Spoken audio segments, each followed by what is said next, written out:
Businesses are opening and closing faster than the paint is drying on their walls. Are entrepreneurs forgetting how to wait, or what is really happening that so many good startups are actually closing down before the 3-month period? In this video, we are going to deep dive in the main reasons that's collapsing the today's entrepreneurial minds and why people and business owners have forgot how to wait.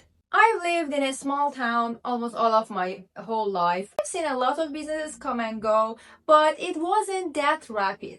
The change has been so rapid in the past 1 or 2 years that I've been wondering and somehow concerned why so many businesses are opening and closing. In the past 20 years, there were a lot of businesses in my hometown that I've known my whole life.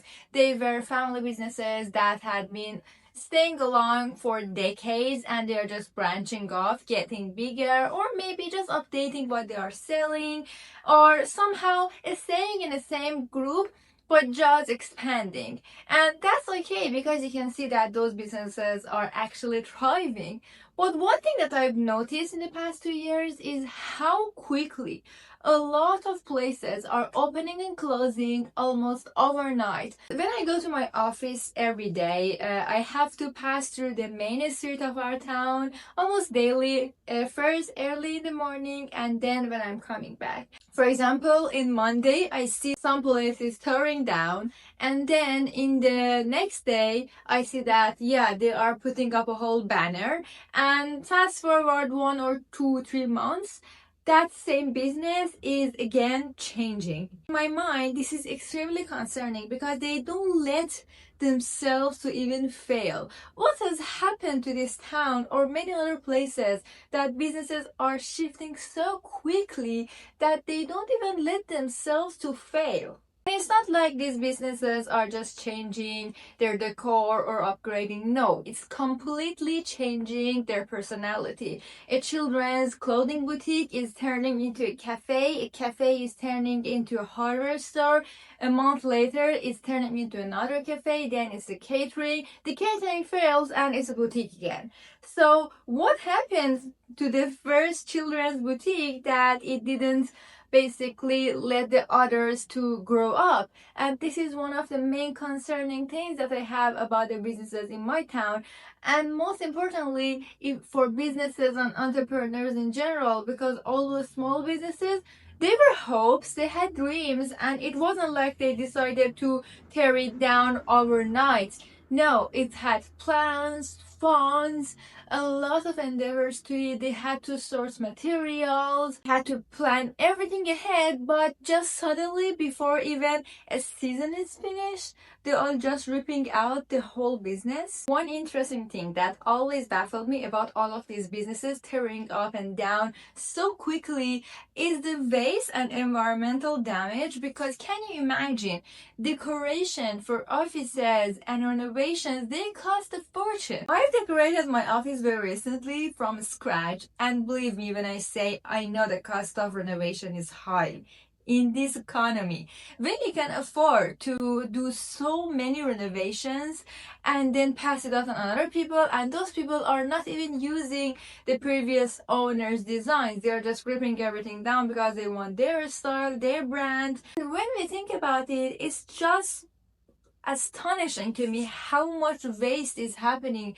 They're just tearing down everything and put it in the trash. Just because that business failed, it's not changing its usage to another thing. Okay, I can use these shelves. No, they are tearing down everything. And just the thought of environmental waste is baffling to me. There has been analytics that shows a lot of the businesses, almost 50% of them, fail within the first 5 years. So it is somehow normal if you fail in the 3 to 5 year period. So if you are failing in the 3 months time, why are you not questioning yourself that if this is a small minor inconvenience, then what will happen in this next year or in the second year or even in the third year? Because this small minor inconvenience is causing all of these businesses to completely shut down, not even thinking about why is this happening to me or even what this problem is. The only thing that they see is that the customers are not coming in. But in my idea, you are not even letting those customers who know you enough, to be aware of you enough, to even consider coming and visiting your business. Of course, the rent is a very important factor in this whole devastating situation, and a lot of these businesses have 3-month contracts or 6 months, at best a year, that they're supposed to stay in business, or maybe they have paid upfront the whole rent, which comes out rarely, but some businesses are much easier that way. Still, if you are not playing hard enough for your business to create some revenue and you're just panicking about the rent, then why start a brick and mortar business in the first place? Why do you need to start that huge store and renovate it? And if you are planning to do all that, then why do you back up before anything started to rise?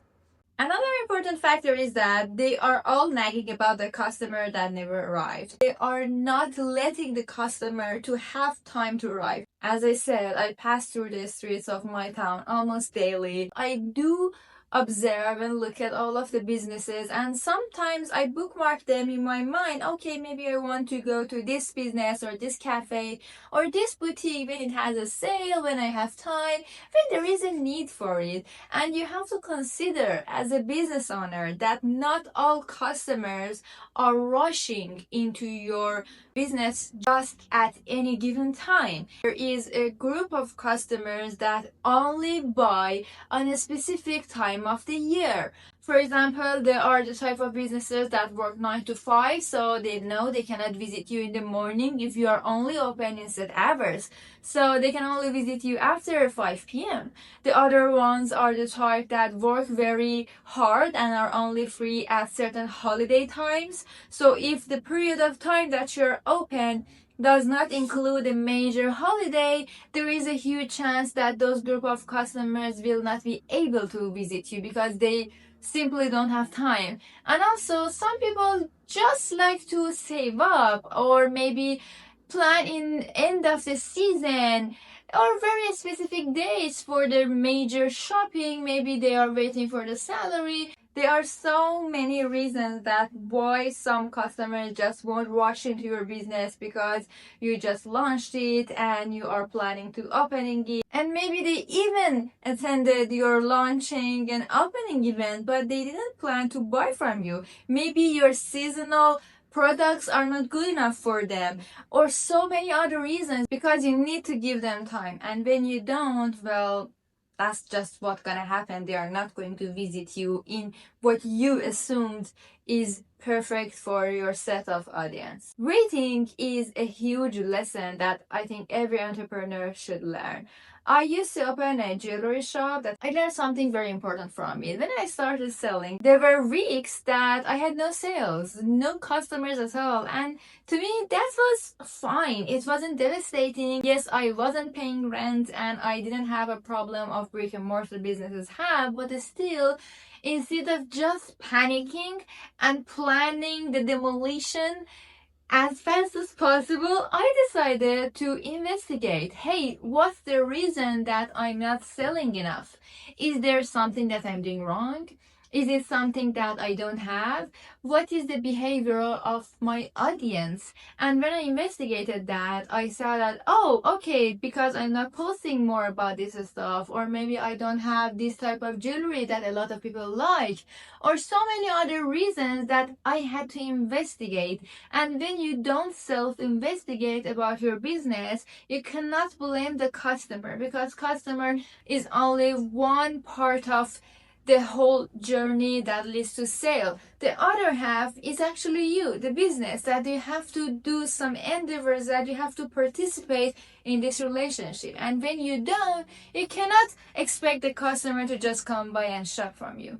I'm not saying that the economy is perfect. Yeah, I know it's almost terrible, but still, you have to agree that when you refuse to adapt, you cannot expect to excel. When you refuse to see your problems and when you have gone wrong or what you have done wrong, you cannot expect things to go right. And as cliche as this sounds, I know it's so cliche, but still, there is a reason why when you fail, you have to learn from your mistake. But hey, when you don't let any mistakes to happen, how can I learn from them? And that's the main problems that these businesses, who I've called them the 3-month shops, are having, because I've seen so many of them and I've actually talked with so many of them. They have very simple problems, like they don't have a good banner, their store looks horrible, they don't treat customers very well, maybe what they are selling is not fit for a season, or maybe they are selling in the wrong street because nobody is passing by, and so many other problems that could be fixed first with a good consultation before opening the shop. Because just because you have money doesn't mean that you are also fit for opening a business. Opening a business has so many steps behind actually launching it that people forgot and say, okay, just because I have money, I actually have the right to open a business. No, there are so many people that have made successful businesses without even having huge funds, just because they had the right delegations, they had the right plans, and they executed well while examining themselves and self-diagnosing. And when they see that they cannot find the diagnosis, what do you do when you cannot think that, oh, okay, my throat actually hurts and I have a strong feeling that this is not going to be a simple cold that's going to go away with a cup of hot tea. And what I do in that situation is that I go to a doctor. And the same with businesses. They are refusing and they're too self-centered to even consider taking consultations, asking a professional people. I'm not talking about me. I'm talk about the professional person in your own niche, that what's the problem of your business. Maybe what you're thinking is not what's actually obvious. And when you seek help, you go and see those underlying mistakes. That's when the magic happens, the magic of diagnosing and giving you the actually good prescribed medication for your business, which could be anything from a good marketing plan to a little bit of rebranding to even maybe just updating what your prices are.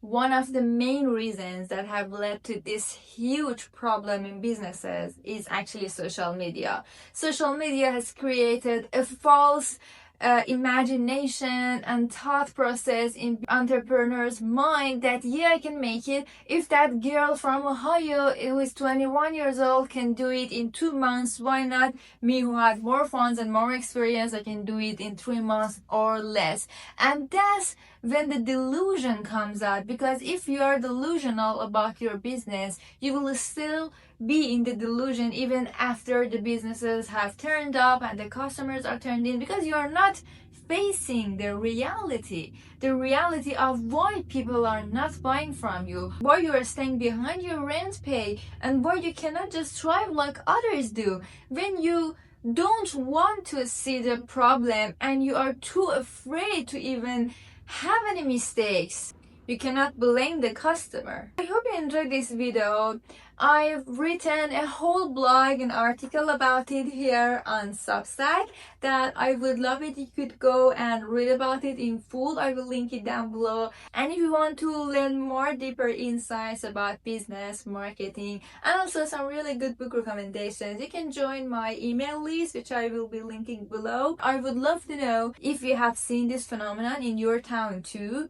And if so, just tell me what you think about it. If you have watched so far, I would love it if you could consider subscribing to the channel and liking this video. Before you go, I have actually created something for you to see right here, and I will see you later in the next video. Bye!